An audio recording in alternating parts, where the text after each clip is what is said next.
주일마다 새벽마다 또는 각 처에서 기도하던 그 집회를 하게 되는데, 우리가 이 복음을 전하는 일에 일심으로 협력해서 참 주님의 뜻을 이뤄드리면 우리 주님이 얼마나 기뻐하실까 하는 생각을 하게 됩니다. 여러분들 다 주님 기쁘시게 해드리고 싶죠? 우리 주님을 기쁘시게 하고 싶으실 텐데, 여러 가지 모습으로 우리가 주님을 기쁘시게 해드릴 수가 있습니다마는, 주님이 가장 기뻐하시는 것은 무엇일까? 여러분 뭐라고 생각하십니까? 주님을 가장 기쁘게 해드릴 수 있는 것이 무엇일까? 저도 이 부분을 좀 생각해 보다가 누가복음 15장을 보게 됐는데, 한번 같이 보겠습니다. 여러분들 누가복음 15장 같이 한번 읽어보겠습니다. 3절로 7절까지 말씀을 한번 같이 보겠습니다.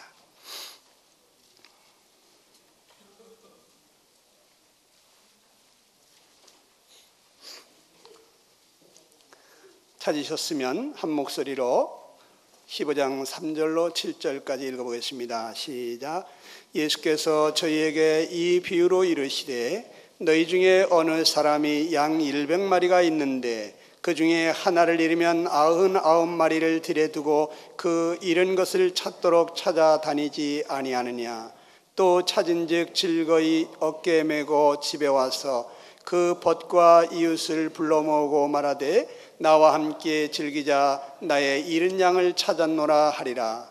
내가 너희에게 이르노니 이와 같이 죄인 하나가 회개하면 하늘에서는 회개할 것 없는 의인 99을 인하여 기뻐하는 것보다 더하리라. 우리 주님이 적절한 비유의 말씀을 통해서 우리에게 실체를 깨닫게 해주시기를 원하셨는데, 양 100마리가 있는데 그 중에 한 마리가 길을 잃었으면 그 양을 찾도록 찾아다니지 않겠느냐. 찾으면 동네 사람들, 친구들 불러놓고 내가 잃은 양을 찾았나라고 기뻐하면서 즐거워하지 않겠느냐. 이 말씀을 하시는데, 여기 7절 말씀에 보시면 주님이 이런 말씀을 하십니다. 내가 너희에게 이르노니 이와 같이 죄인 하나가 회개하면 하늘에서는 회개할 것이 없는 의인 99을 인하여 기뻐하는 것보다도 더하리라. 의인 99을 인하여 기뻐하시는 것보다도 더 기뻐하시는 것이 무엇일까?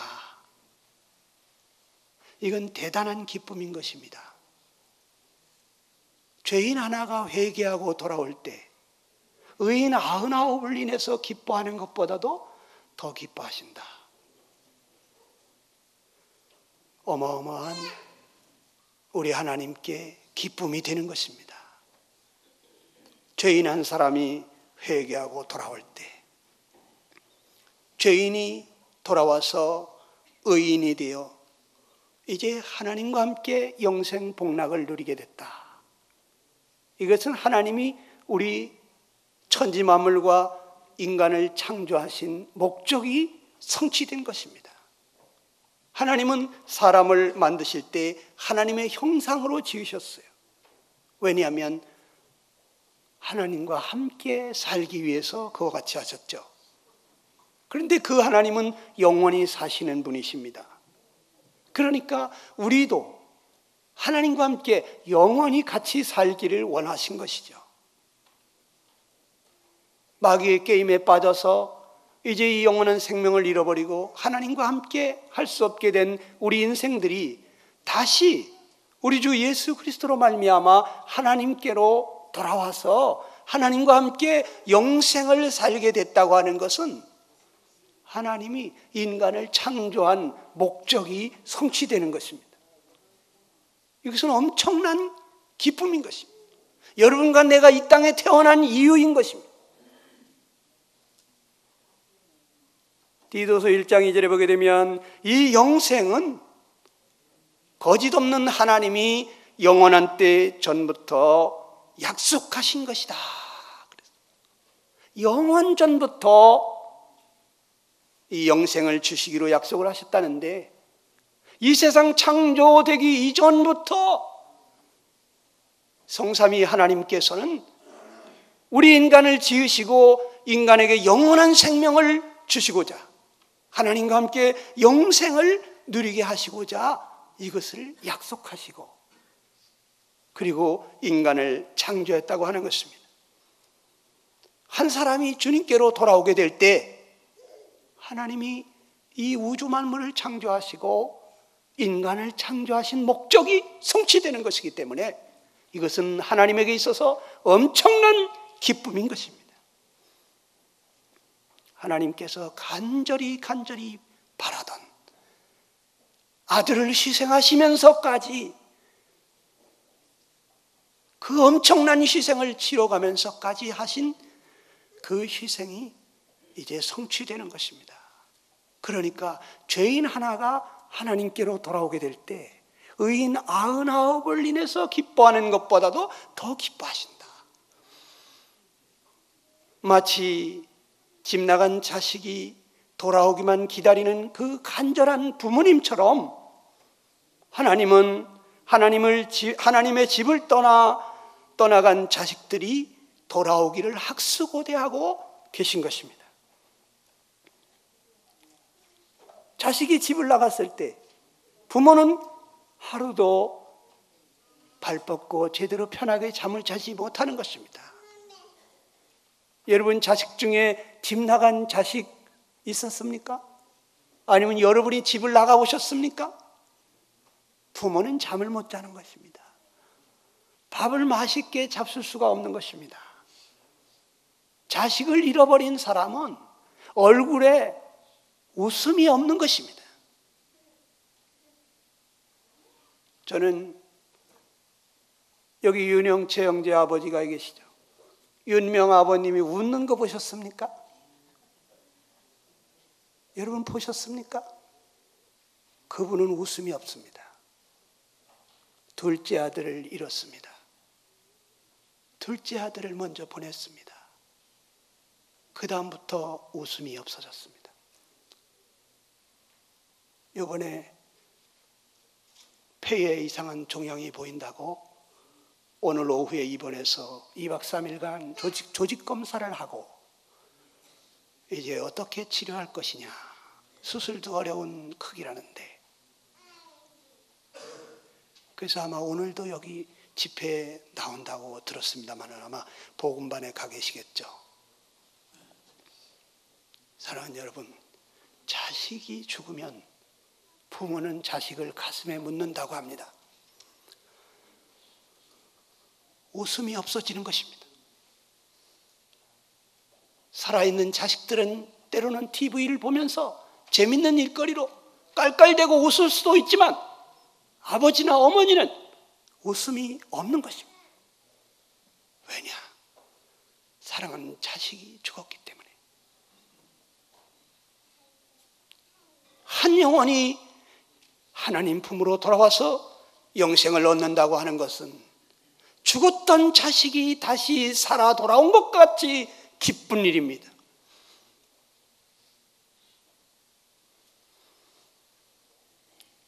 어떤 사랑하는 자식이 못된 유괴범에게 잡혀서 생사를 알 수 없는 그와 같은 한 달, 두 달, 세 달, 그 부모의 마음은 어떻겠습니까?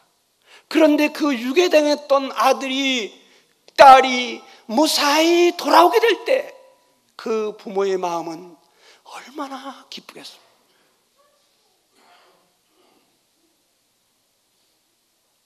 악한 마귀에게 사로잡혀 있던 우리 인생들이 이제 하나님 품으로 돌아오게 될 때 우리 하나님 얼마나 기뻐하시겠습니까? 의인 99을 인하여 기뻐하는 것보다도 더 기뻐하신다. 여기 누가복음 15장 10절에 보게 되니까 내가 너희에게 이르노니 이와 같이 죄인 하나가 회개하면 하나님의 사자들 앞에 기쁨이 되느니라. 하나님이 그 사자들과 더불어서 기뻐하시는 것입니다.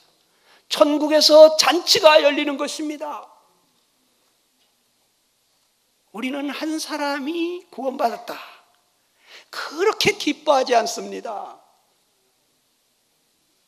그런데 우리 하나님은 너무 기뻐하십니다. 여기 집 나간 자식이 돌아왔을 때 아버지는 정말 살진 송아지를 잡고 잔치를 열고 죽었던 자식이 다시 돌아왔다고 기뻐하면서 동네 사람 다 모아놓고 잔치를 하는데, 그런데 그 집 큰아들은 하나도 기쁘지 않습니다. 나는 아버지를 어떻게 섬겼는데, 아버지 집 떠나가지고 허랑방탕해가지고 그 유산 다 날려버린 저런 탕자가 돌아왔는데 뭐가 그렇게 기쁘냐고.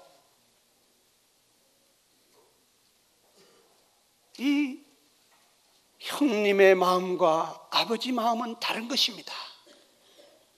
아버지는 자식이 잘 되면은 너무 기뻐하셔요. 근데 형은 동생이 잘 되는 거 그렇게 기쁘지 않아요. 자기가 더 잘 되는 걸 좋아합니다. 동생이 형보다 훨씬 낫네. 그럼 여러분 기분 좋습니까? 기분 안 좋습니다. 자식이 애비보다 그냥 아이고 10배는 더 낫네, 어떻게 저런 자식을 낳았어? 그러면 이 부모 마음은 굉장히 좋습니다. 왜 그렇습니까? 부모는 자식이 잘 되는 걸 좋아하는 거예요. 근데 형은 안 그래요.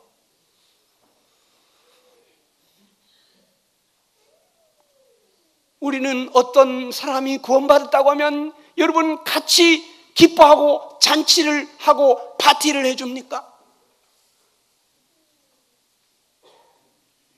아버지 마음, 부모의 마음이 있으면 그렇게 합니다. 같이 즐거워합니다. 같이 감격해합니다. 같이 끌어안고 웁니다. 그러나 부모의 마음이 아니면 그런 마음이 안 생깁니다.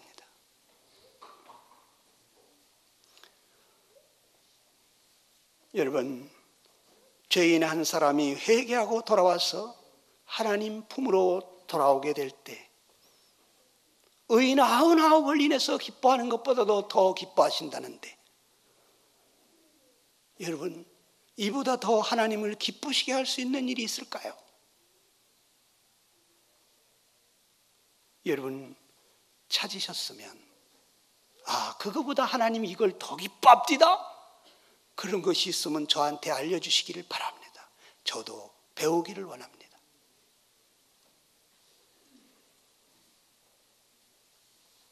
그렇기 때문에 우리가 전도하는 것입니다.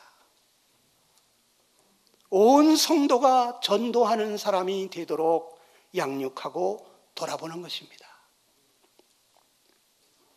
우리의 양육은 영혼을 낳는 데까지 이르지 못하면, 그러면 우리의 양육은 제대로 되고 있지 않은 것입니다. 어떤 부모가 자식을 낳아서 애지중지 길러서 이제 장성해서 시집 장가를 보냈는데 그 결혼한 자식이 자녀를 낳지 못한다. 부모의 마음은 어떨까요? 어떤 부모님은 새벽부터 정한수 떠놓고 비나이다 비나이다, 우리 아들 덕남하게 하여 주옵소서, 우리 며느리 자식 하나 주십시오. 눈보라가 쳐도 사시사철 새벽마다 부르짖고 기도하는 그러한 어머니들도 있습니다. 왜? 결혼을 했는데 자식이 없으니까. 여기 할머니 할아버지들은 느끼셨죠? 손자 손녀들이 얼마나 사랑스러운지 모르겠다고. 자식 키울 때는 몰랐는데 우리 손자 손녀들을 보니까 자식이 자식을 낳아서 앵겨줬는데 그 자식이 왜 그렇게 사랑스러운지 하는 짓마다 예뻐 죽겠다고. 손자 손녀 보신 우리 성도님들 맞습니까? 제가 어떻게 아느냐? 제가 이 노인들하고 많이 얘기를 해보거든요. 근데 노인분들이 그 얘기 하시더라고. 손자 손녀 너무 사랑스럽다고. 자식은 그렇게 사랑스러운지 모르고 정신없이 키우셨답니다. 그런데 자식이 똑같은 자식을 또 낳았는데 그렇게 하는 짓마다 사랑스럽대요. 여러분, 우리 하나님 아버지께서 우리가 이 영적인 자녀들을 낳을 때 얼마나 기뻐하실까요? 전도는 영적인 자식을 낳는 것입니다. 하나님 가족들이 새롭게 더해지는 것입니다. 하나님을 기쁘시게 하는 것입니다. 하나님의 나라의 기쁨을 더해주는 것입니다. 하나님이 천사들과 함께 기뻐하게 하시는 것입니다. 영혼을 구령하는 전도보다도 하나님을 더 기쁘게 할 수 있는 것이 이 땅에 있다면 저는 아마 그 길을 갈 겁니다.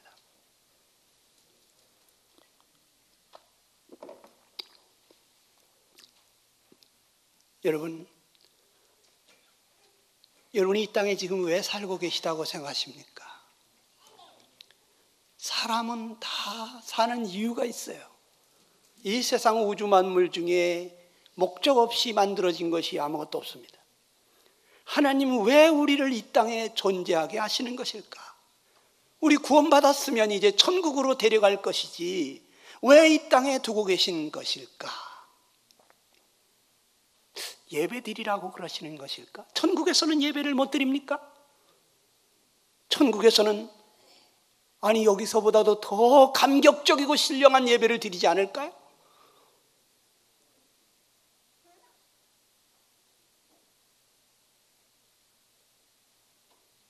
이 세상에 맛있는 것 좀 많이 먹고 오라고 그러는 것입니까? 천국에는 이 세상보다 맛있는 게 없을까요? 생명나무 실과는 다달이 12가지 과실을 맺는다는데 이 세상 어떤 과실이 그거보다 더 맛이 있을까요?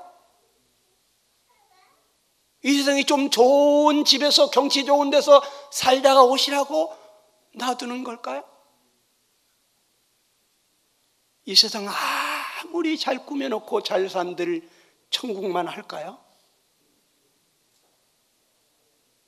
도대체 왜 나를 구원하셨으면 데리고 가시지 않고 이 세상에 놔두는 것일까요?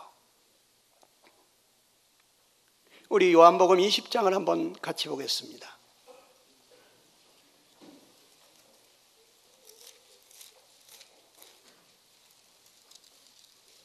요한복음 20장 21절부터 23절까지 우리 한번 읽겠습니다.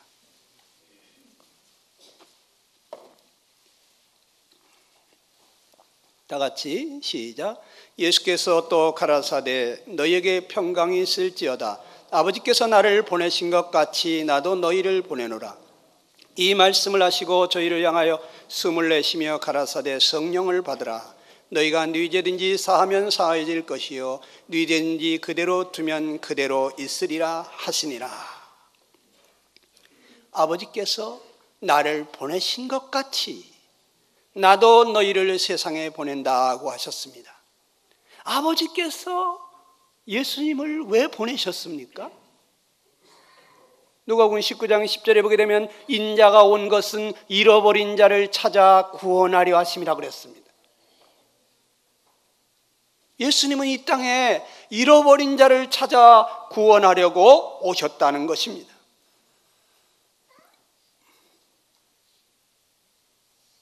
아버지께서 나를 보내신 것 같이 나도 너희를 세상에 보내노라. 아버지께서 나를 잃어버린 자를 찾아 구원하라고 보내신 것 같이 나도 너희를 잃어버린 자를 찾아 구원하라고 보낸다고 하는 뜻이 이 속에 내포되어 있다고 생각이 됩니다. 주님이 우리를 이 세상에 보내시는 것은 잃어버린 자를 찾아 구원하려고. 여러분 그런 생각 안 드십니까? 왜 여기다 놔두시는 걸까? 나를 왜 이 땅에 두시는 것일까? 오늘 예수님은 새벽 한적한 곳에 가서 기도하시고 많은 사람들이 와서 예수님을 만나서 병을 고치고 싶어하고 그러는데 예수님이 그 사람들을 만나주지를 않고 떠나가십니다. 가시면서 하시는 말씀이 우리가 다른 가까운 마을들로 가자. 거기서도 전도하리니 내가 이를 위해서 왔노라고 하십니다. 예수님을 필요로 하는 사람들이 많이 있지만 예수님이 이 땅에 오신 목적이 무엇이냐? 전도하러 왔다는 거예요. 내가 병 고치러 온 것이 아니다 이거예요. 병 고쳐줘도 또 아픕니다. 죽은 사람 살려놔도 또 죽습니다. 왜 십자가를 지셔야만 했습니까? 다시는 아픔이 없고 죽음이 없는 영생을 주시기 위해서 주님은 십자가의 길을 걸어가야만 했던 것입니다. 많은 사람들이 자기를 필요로 하지만 그러나 나는 그런 것 때문에 내가 여기 있는 것이 아니다. 또 다른 가까운 마을들로 가자. 거기서도 전도하리니 내가 이를 위해서 왔노라고 하십니다. 주님은 이 땅에 오셔서 우리 인생이 어떻게 살아야 되는지를 본을 보여주신 분이십니다. 아버지의 말씀하신 대로 행하시고 아버지께서 보여주신 대로 행하시고 아버지께서 가르쳐 주신 것을 말씀하시고 우리에게도 동일하게 우리 주님을 본받아서 주님처럼 살게 되기를 원하신다고 저는 믿습니다. 우리 주님이 잃어버린 자를 찾아 구원하려고 오셨고 전도하려고 오셨던 것처럼 우리도 그렇게 되기를 원하신다고 저는 믿습니다. 아버지께서 나를 보내신 것 같이 나도 너희를 세상에 보내노라. 그러면서 23절에 놀라운 말씀을 하시는데 너희가 네 죄든지 사하면 사하여질 것이요 네 죄든지 그대로 두면 그대로 있으리라. 이 엄청난 말씀입니다. 우리가 네 죄든지 사하면 사하여진다는 것입니다. 그대로 두면 그대로 있으리라는 것입니다. 우리의 책임이 얼마나 막중한지를 말씀하셨습니다.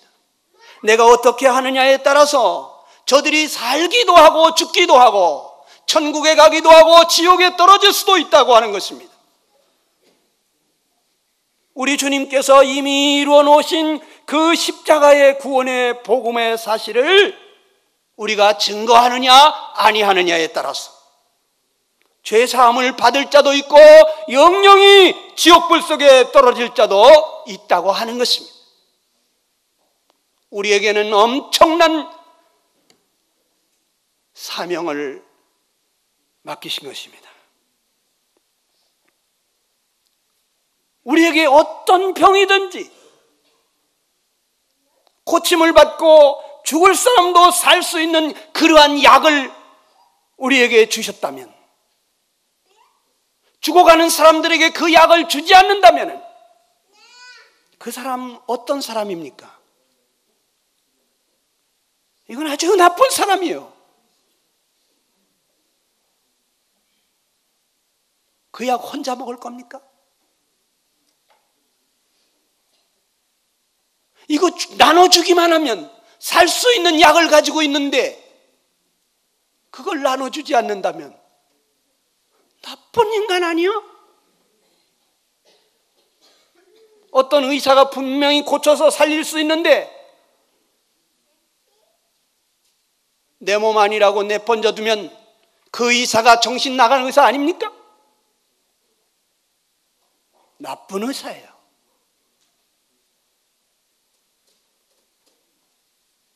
주님께서 우리에게 생명을 살릴 수 있는 이 복음을 주셨는데도 불구하고 이 복음을 증거하지 아니하게 되면 주님이 우리를 어떻게 보시겠습니까?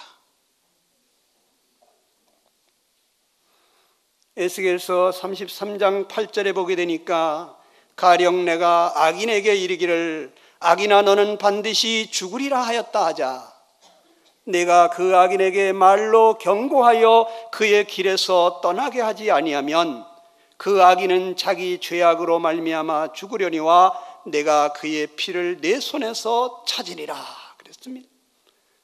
핏값을 찾겠다. 그가 죽은 것에 대한 책임을 묻겠다고 하는 것입니다. 여러분, 간접살인이라는 말 들어보셨습니까?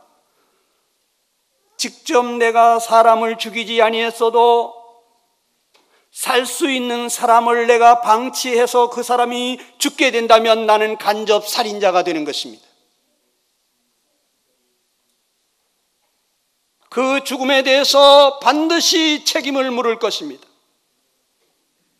우리에게 저들을 구원하기 위해서 목숨을 주라고 하는 것도 아닙니다. 내가 목숨을 주었으니 너는 가서 전하기만 하라고 하는 것입니다.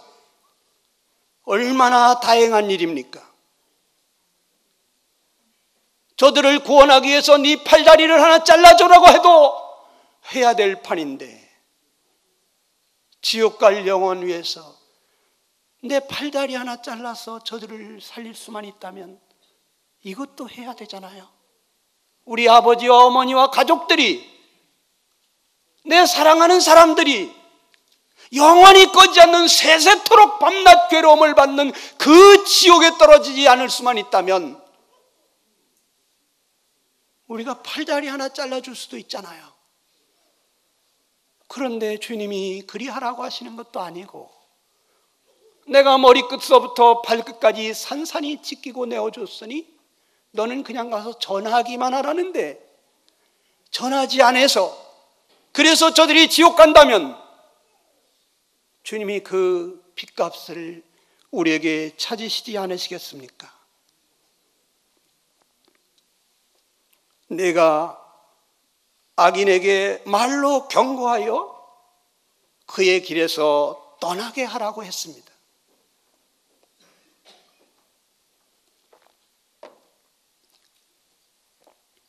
우리는 말로 전하는 게 참 힘들어 하시는 분들이 계십니다. 그러면 초청장 전해주면 됩니다. 아니면 전도지 전해주면 됩니다. 전도 책자 가지고 다니다 주면 됩니다. 여러분, 우리가 비싼 돈 들여가면서 초청장 만들었죠? 예. 저 호주머니 몇 장씩 가지고 다닙니다. 지난주에도 제가 한 10장 정도를 돌렸는데 여러분 여기 초청장 며칠 날 오라 그랬습니까? 11월 26일부터 목금토. 이거 목금토 하는데 다음 주에 이 초청장 갖다 주면 뭐합니까? 초청장은 그 초청한 기간 전에 줘야 됩니다. 사흘밖에 남지 않았습니다. 우리가 이 사흘 안에 이것을 돌리지 않고 일주일 후에 이것을 돌려준다면 이거는 휴지 쪼가리가 되는 것입니다. 이제 나흘 후에는 전도 집회가 있습니다. 모르는 사람한테 전하기가 힘들면 내가 아는 사람한테 전해주면 됩니다. 지난주 수요일 날 안드레에 대한 말씀을 전했지만 안드레는 제일 먼저 자기 형제 시몬에게 가서 전했습니다. 내가 메시아를 만났다. 와보라!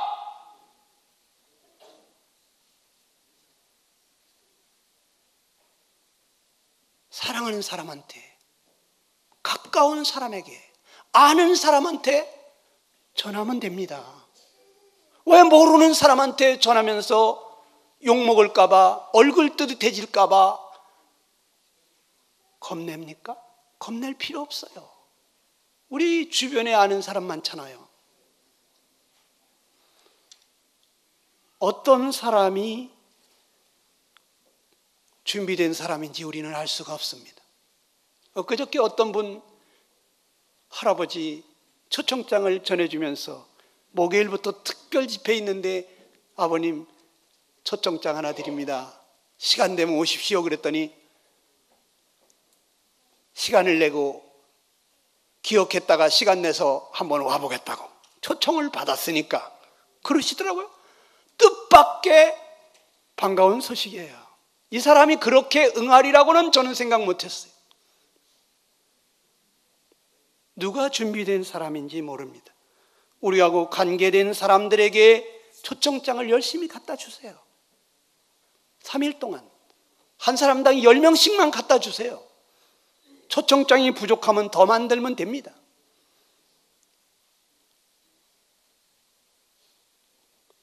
어떤 전도자가 하루는 꿈을 꿨는데 꿈속에 자기가 천국에 올라갔답니다. 그런데 갑자기 천국 바닥에 문이 덜커덩 열리면서 저 새까맣게 캄캄한 저 어둠 속에 그 불구덩이에 사람들이 막 울부짖는 그러한 지옥 장면을 봤대요. 그런데 그 중에 자기가 아는 사람들이 있더라는 겁니다. 그런데 그 사람들 중에 자기를 아는 사람들이 갑자기 자기 얼굴을 보면서 삿대질을 하면서 갖은 욕을 퍼붓는데, 야 이놈아, 너의 지옥에 있는 줄 알면서 그래 어떻게 나한테 이럴 수가 있느냐 이놈아, 나 어떡하란 말이냐 이놈아, 나 어떡하란 말이냐, 울며 소리 지르더랍니다. 이 전도자가 깜짝 놀래가지고 깼답니다. 평소에 그 사람들이 자기가 전도하려고 그러면은 싫어할 것 같아서 전해주지 않았는데, 자기 사랑하는 사람들 지옥에 떨어져가지고 너 이놈아 지옥이 있는 줄 알면서 어떻게 나한테 이걸 전해주지 않을 수가 있냐고 울며 삿대질하면서 욕지거리를 해야 되는데 깜짝 놀라서 잠을 깼다는 거예요. 그날부터 이 사람은 호주머니에 가방에 맨날 전도지와 전도책자를 가지고 다닙니다. 틈만 나면 전도지를 돌리고 초청장을 돌립니다. 사랑하는 여러분, 우리가 전도하지 않아서 저들이 나중에 나를 향하여 욕지거리하면 어쩝니까? 지금은 마지막 시대인 것 같습니다. 여러분, 요즘 IS가 난리 치는 거 아시죠?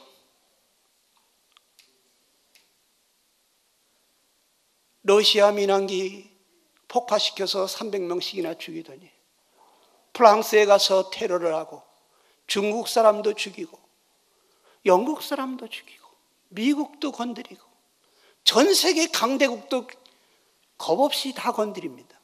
그 전 세계 이 강대국들이 다 이 IS를 진멸해야 되겠다고 지금 계획을 짜고 있어요.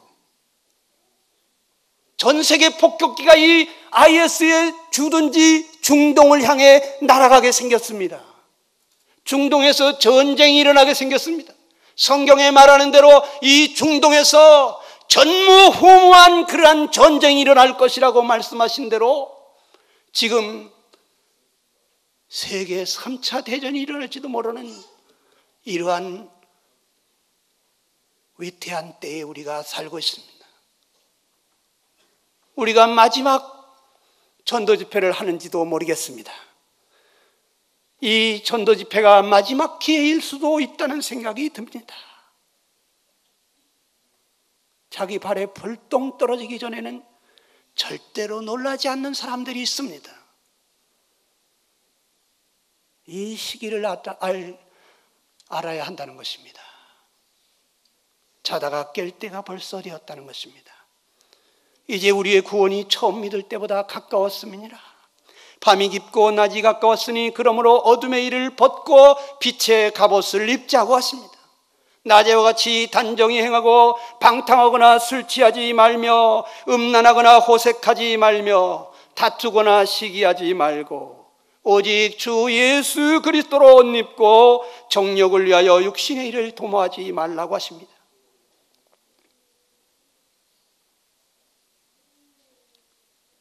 항상 준비가 되어 있습니다. 주님 오실 준비는 항상 되어 있습니다. 오늘이라도 주님은 오실 수가 있는 때에 지금 우리가 살고 있습니다. 구원을 받았다고 하는 것은 여러분 성령 받았다는 거 아닙니까? 성령 받지 않았는데 구원 받았다는 것은 다 가짜입니다. 성령님이 여러분 속에 오신 이유가 무엇입니까? 성령 하나님이. 사도행전 1장 8절에는 성령이 너희에게 임하시면 너희가 권능을 받고 예루살렘과 온 유대와 사마리아와 땅끝까지 이르러 내 증인이 되리라 그러셨어요. 성령이 임하게 되면 주님의 증인이 되리라는 것이에요. 자동으로 되게 돼 있다는 거예요.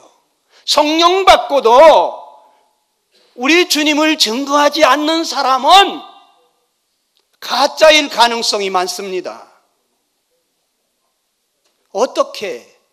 성령 하나님이 임했는데 이 작은 가슴에 우주보다 크신 하나님이 임하셨는데 그런데 가만히 있을 수가 있습니까? 세상이 줄 수 없는 평안을 주셨는데, 환경을 초월한 기쁨을 주시는데, 이 놀라운 자유함을 주시는데, 이 놀라운 사랑을 경험케 하여 주시는데 어찌 가만히 있을 수가 있습니까? 증거하지 않고서 견딜 수가 없는 것입니다. 내 증인이 되리라. 저절로 증인이 되게 돼 있습니다. 예전에는 증인이 되었는데 지금은 증인이 되지 못하고 계십니까? 그러면 회개하고 주님이 내 안에 주인이 되시도록 해드려야 됩니다. 주님이 문 밖에 밀려나 있는데 주님 섬긴다고, 예배 드린다고, 찬송한다고 여러분 주인을 문 밖에 밀어놓고 우리끼리 무슨 잔치를 하겠습니까? 우리 주님이 우리 가운데 좌정하셔서 그분이 살으시도록, 그렇지 않은 것은 이거는 우상 섬기는 것입니다. 자기가 우상인 것입니다. 자기를 섬기는 것입니다. 자기가 하고 싶은 일 하는 것입니다. 구원받았다는 것은 주인이 바뀐 것입니다.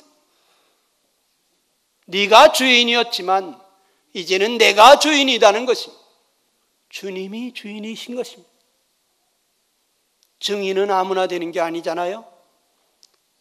자기가 보고 듣고 경험하지 않고 증인이 되는 사람은 거짓 증인이잖아요.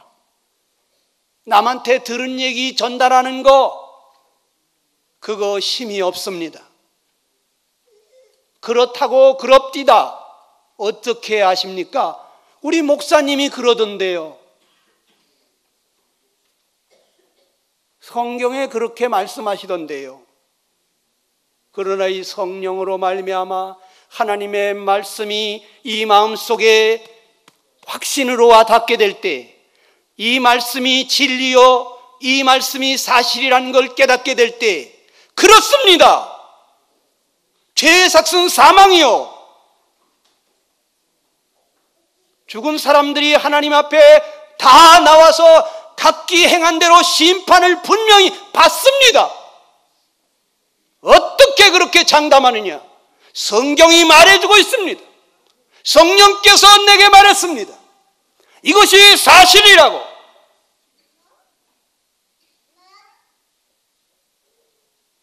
그런데 내주하시는 성령님으로 말미암아서 말씀을 보지 않으면, 우리 주님을 경험하지 않으면 전하는 것이 힘이 없습니다.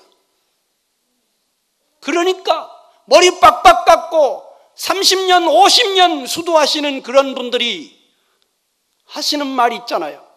확신 없는 말. 그렇다고 하지요.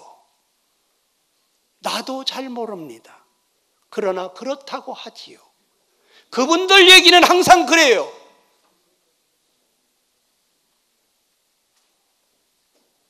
환생한다고 하지요. 이렇게 적선하시고 착한 일 많이 하시니 다음 세대에서는 왕자님으로 공주님으로 태어나실 겁니다. 정말 그렇습니까? 그렇다고 하지요.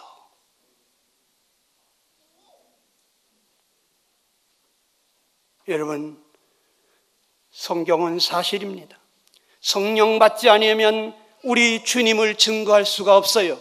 성령 받지 아니하고 증거하는 것 힘이 없어요. 지식적이에요. 성령이 임해야만 내 증인이 될 수 있다고 우리 주님은 말씀했습니다. 우리가 하는 모든 일들은 무엇을 위해서 하고 있습니까? 고린도전서 10장에 여러분 다 아시듯이 우리가 먹든지 마시든지 무엇을 하든지 다 어떻게 하라고요? 하나님의 영광을 위해서 하라고 그랬습니다. 하나님의 영광을 위해서 왜 해야 됩니까? 유대인에게나 헬라인에게나 하나님의 교회나 거치는 자가 되지 말고 나와 같이 모든 일에 모든 사람을 기쁘게 하여 자신의 유익을 구하지 아니하고 많은 사람의 유익을 구하여 왜? 그들로 구원을 받게 하라는 거예요. 왜 내가 자기 유익을 구하지 아니하고 저들의 유익을 구하고 나를 기쁘게 하지 아니하고 저들을 기쁘게 하려고 하고 할 수만 있으면 모든 사람하고 합평하려고 하고 있습니까? 저들로 구원받게 하려고 내가 믿고 있는 그 예수님 저들도 믿고 싶어지도록 내 안에 역사하시는 그 예수님 저들도 보고 나도 그 예수님 믿고 싶도록 그래 저들이 구원받도록 되어지지 않고 만약에 지옥 가게 된다 그러면 우리의 수고는 다 헛수고입니다. 헛일한 거예요. 자선사업이에요. 나 착하다는 것만 드러낸 거예요. 세상에서 표창장 받고 모범 시민상 받으면 뭐합니까? 내 영광만 받으면 뭐합니까? 저들이 구원받지 못한다면 하나님께 영광이 되겠습니까? 사도 바울은 로마서 1장에서 말하기를 자기가 하나님께 택함 받은 것은 예수 그리스도 종 바울은 사도로 부르심을 받아 하나님의 복음을 위하여 택정함을 입었으니 무엇을 위해서 택정함을 입었다고 했나요? 복음을 위해서 택정함을 입었다고 그랬습니다. 우리를 택한 이유가 복음을 위해서 택했다는 거예요. 우리가 주님을 택한 것이 아닙니다. 주님이 우리를 택한 것입니다. 65억이 넘는 이 많은 사람들 가운데서 하나님이 나를 택하신 이유는 복음을 위해서 택했다는 거예요.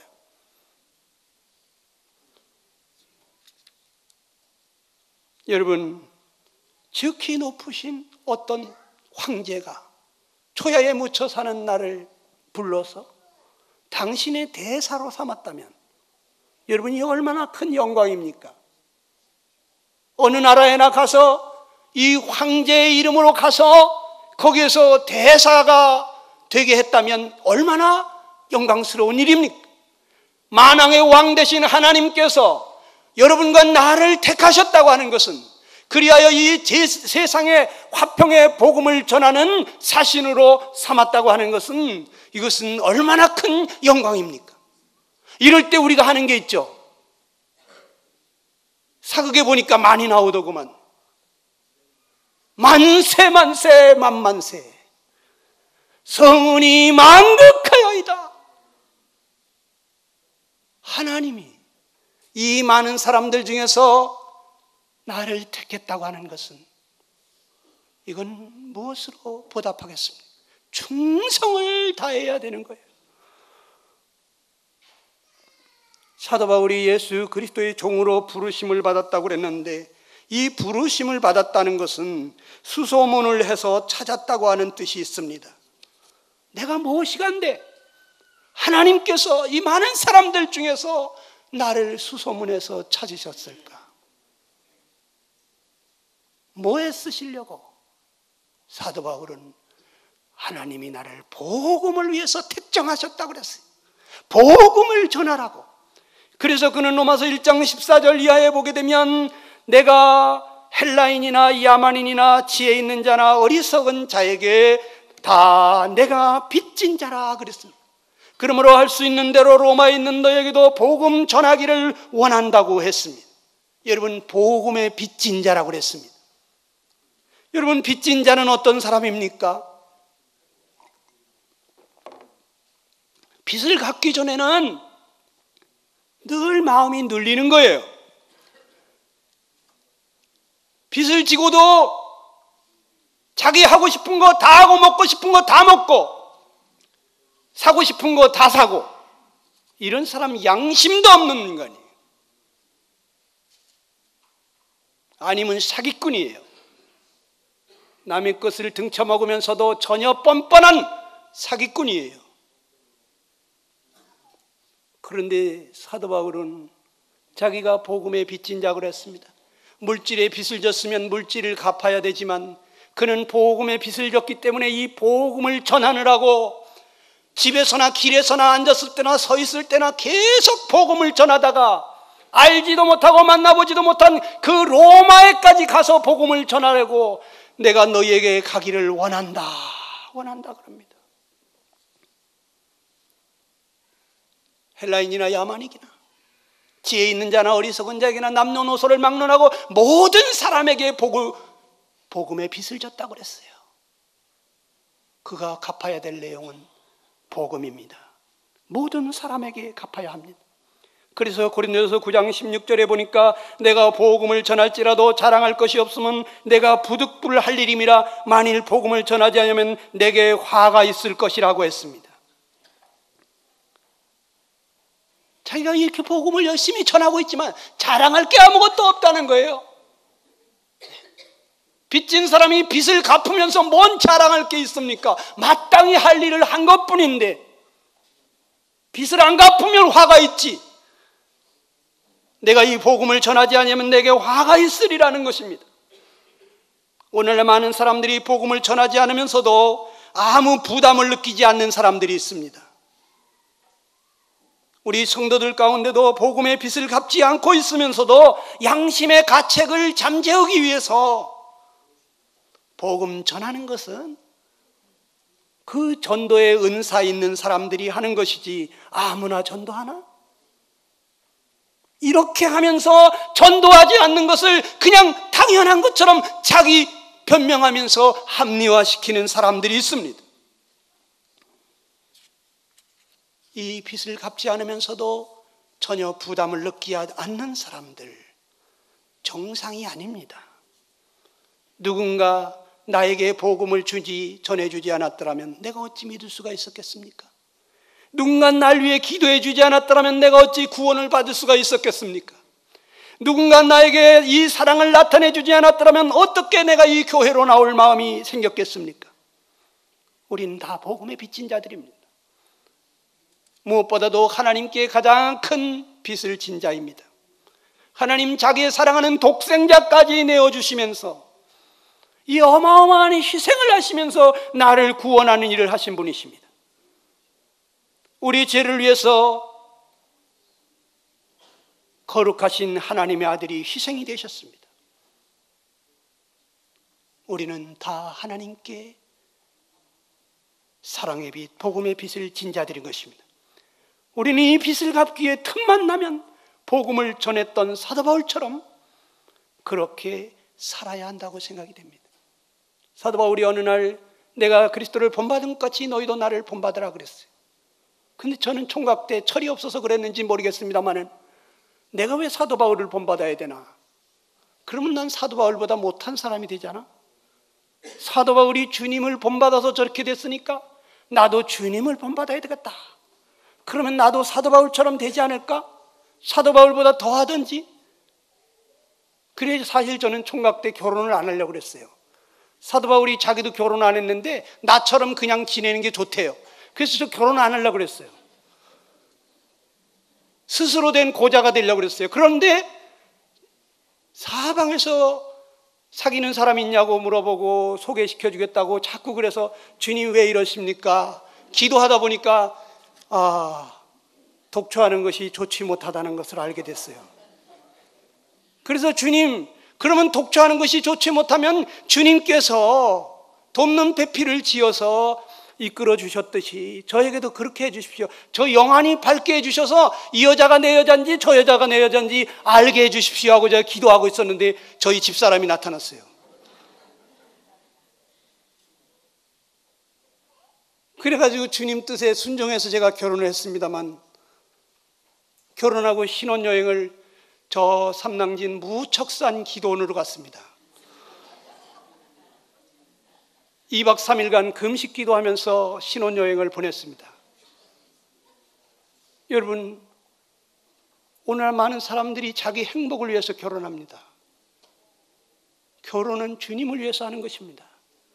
먹든지 마시든지 하나님의 영광을 위해서 하는 것인데 결혼 누구를 위해서 합니까? 하나님의 영광을 위해서 해야 됩니다. 정말 이 결혼 생활 잘 할 수 있으려면 주님이 붙들어 주시고 이끌어 주시지 않으면 안 되기 때문에 저는 두려웠어요.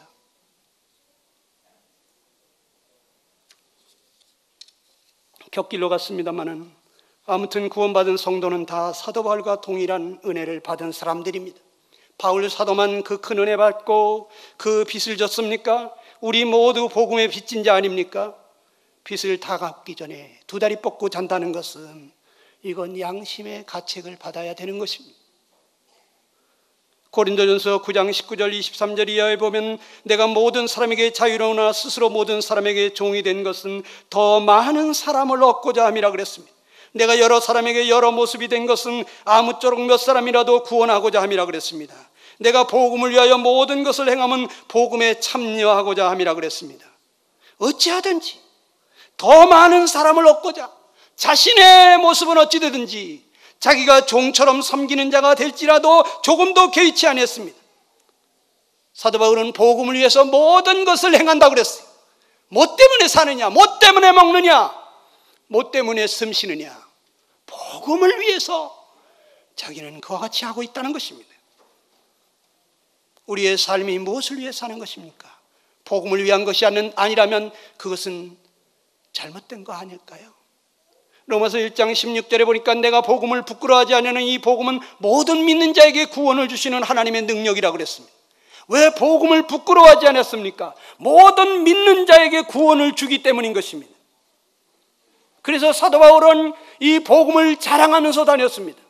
내게는 우리 주 예수 그리스도 십자가 외에 결코 자랑할 것이 없다고 그랬습니다. 복음을 자랑하다가 감옥에 갇혔습니다. 데살로니가에서 쫓겨났습니다. 베레아에서 도망을 쳤습니다. 아덴에서 조롱을 당했습니다. 고린도 사람들에게 그는 거기서 비웃음을 당하고 유대인들에게 장애물이 됐습니다. 가는 곳마다 복음을 자랑하다가 그는 매맞고 투옥되고 그는 손가락질을 당하면서 핍박을 당했습니다. 그러나 그는 감옥에 갇혀서도 복음 전하는 것을 쉬지 않았습니다. 간수들이 구원받고 자기를 지키는 로마 병사들이 구원을 받고 온 시대들의 복음이 전파됐습니다. 복음이 모든 사람들에게 증거되어야 될 기쁜 소식이지 부끄러운 일이 아닙니다. 여러분, 부끄러운 일을 할 때 부끄러워해야 되는 것입니다. 우리는 저들을 구원하는 일을 하는 것입니다. 저들에게 영생을 주는 것입니다. 세상이 줄 수 없는 참다운 행복자가 되게 하기 위해서 우리는 예수 그리스도를 전하는 것입니다. 그렇기 때문에 이 복음 전하는 것은 웃으면서 아주 행복하게 우리는 할 수가 있는 것입니다. 믿는다는 게 무엇입니까? 모든 믿는 자에게 구원을 주신다고 그랬는데 바로 나를 사랑하사 독생자까지 희생하신 하나님의 사랑을 믿는 것입니다. 나를 죄에서 구원하기 위해서 거룩하신 하나님의 아들이 내 죄를 담당케 하시고 십자가에 죽게 되었다고 하는 것을 믿는 것입니다. 나를 사랑하사 나를 위하여 자기 몸을 버리신 하나님의 아들이 사흘 만에 살아나셔서 나를 위해 지금 천국집을 준비하고 있다는 것을 믿는 것입니다. 그분을 나의 구주로 나의 생명의 주인으로 영접하게 될 때, 그리고 그분으로 말미암아 날마다 살게 될 때 의인이 믿음으로 말미암아 살리라고 하는 것을 체험하게 되는 것입니다. 예수님은 나의 생명이십니다. 그분을 나의 주님으로 생명으로 받아들일 때 놀라운 일이 일어납니다. 구원의 은혜가 임하는 것을 보게 됩니다. 죄의 형벌로부터 완전히 구원되는 것입니다. 죄의 세력으로부터 날마다 구원되는 것입니다. 이 죄의 존재로부터 영광스러운 몸으로 구원되는 것입니다. 영영한 지옥불에서 우리가 건져지는 것입니다. 이제 집회를 나흘 앞두고 우리가 어떻게 해야 되겠습니까? 우리가 주님을 다 기쁘게 해드리고 싶어 합니다. 주님을 가장 기쁘게 해드릴 수 있는 것이 무엇인가? 의인아 은아업을 인하여 기뻐하는 것보다 더 기뻐하시는 이 복음을 위해서, 전도를 위해서 우리가 이번 주간에 드리시게 되지 않겠습니까? 우리가 물질을 드릴 수도 있습니다. 그러나 무엇보다도 우리가 기도로 먼저 주님 앞에 나아가야 될 것입니다. 주님은 기도하는 사람들을 사용하십니다. 기도는 하나님의 뜻이 이루어지기를 간구하는 것입니다. 그 뜻이 이루어질 수 있다면 내가 물질도 바치겠습니다. 시간도 바치겠습니다. 내 몸도 바치겠습니다. 정말 주님의 뜻이 이루어지기를 원한다고 하는 것이 기도인 것입니다. 하나님은 몸이 없으세요. 그래서 우리 몸을 사용하시기를 원하십니다. 우리의 입술을 사용하시기를 원합니다. 우리의 발을 사용하시기를 원합니다. 우리의 손을 사용하셔서 저들에게 하나님이 어떠한 사랑을 가지신지 나타내기를 원하십니다. 우리의 가지고 있는 호주머니 것을 사용하기를 원합니다. 여러분, 구도자들 인도할 때 첫날 저녁에 식사 약속하세요. 식사 약속하세요. 맛있는 음식을 제가 사고 싶습니다. 꼭 약속하시고 맛있게 대접하세요. 돈 뒀다가 뭐에 쓰겠습니까? 그렇게 하고 모시고 오세요. 사람은요, 배가 부르면요, 맛있는 것 잔뜩 먹게 되면요, 그거 거절하기가 힘들어요. 사랑을 먼저 베푸시면서, 참된 기도는 입으로만 하는 게 아닙니다. 하나님의 뜻에 순복하는 것이 필요한 것입니다. 우리가 하나님의 동력자가 되기를 원하시는데 성령님이 주시는 그 기쁨을 누리게 될 것입니다. 주님과 함께 동역할 때 새 생명 탄생의 기쁨을 맛보게 될 것입니다. 온 가족이 기뻐하게 될 것입니다. 신앙이 회복이 되고 기쁨과 평강이 넘치는 이 성령의 충만한 삶을 경험하게 될 것입니다. 주님의 마음과 복음의 가치와 우리의 할 일을 우리가 잠시 생각해 보았습니다. 마지막으로 우리 전도하는 사람에게 분명히 상급이 있습니다. 전도서 12장 2절 3절에 보게 되니까 많은 사람을 옳은 대로 돌아오게 한 자는 별과 같이 영원토록 빛나리라 그랬습니다. 여러분, 이 땅에서 스타가 되는 거 좋아하죠. 스타가 됐다 하면 대박 났다고 그러죠. 예? 그러나 그 스타가 얼마나 가겠습니까? 이 세상 스타는 잠깐 스타입니다. 그런데 여기 영원한 스타가 있습니다. 많은 사람을 옳은 대로 돌아오게 하는 자는 별과 같이, 스타와 같이 영원토록 빛나리라 그랬어요. 영원을 사모하시는 여러분들은 이 영원한 스타가 되시기를 간절히 축원합니다. 기도하겠습니다. 우리 다 같이 한번 기도하십시다. 근본주에 내가 한 사람을 데리고 온다고 하면 누구를 데리고 올 것인가? 그 사람 이름을 생각하면서 잠깐 기도하시고, 주님 저를 사용하셔서 주님이 가장 기뻐하시는 이러한 일에 저를 사용해 주십시오 하고 여러분 잠깐 기도하시게 되길 바랍니다.